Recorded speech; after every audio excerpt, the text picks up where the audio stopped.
बघून घेईन. आणि आता बातमी नांदेडमधून. निवडणूक आयोगानं बीएलओंना घरोघरी जात मतदारांची पडताळणी करा अशा सूचना दिल्या.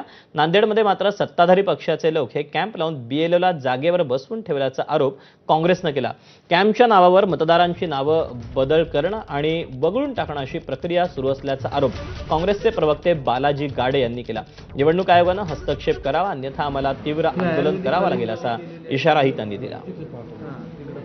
सत्ताधारी पक्षाच्या लोकांनी आता SIRचे कॅम्प आयोजित करून या बीएलओंना कुठेही न फिरू देता स्वतःच्या कॅम्पमध्ये जबरदस्ती बसवलं जातंय आणि तिथेच मतदार याद्या अपडेट केल्या जात आहेत आणि या विभागातून त्या प्रभागामध्ये नावं टाकल्या जात आहेत, फिरवल्या जात आहेत आणि वगळल्या जात आहेत. ही प्रक्रिया सध्या नांदेडमध्ये सुरुवात आहे आणि हे करणारे सत्ताधारी पक्षाचे कॅम्प आहेत.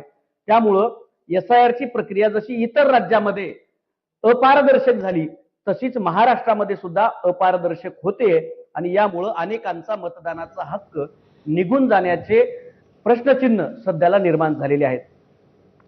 दुसरीकडे भाजप खासदार अशोक चव्हाणांनी मात्र सोयीस्कर भूमिका मांडली. बीएलओ घरी घरी जाऊन काम करत आहेत, परंतु काही तांत्रिक अडचणींमुळे किंवा मतदारांच्या उपलब्धतेमुळे जर ते शक्य होत नसेल तर वेगवेगळ्या राजकीय पक्षांच्या वतीनं कॅम्प लावले जात असल्याचं म्हणत त्यांनी याचं समर्थन केलं.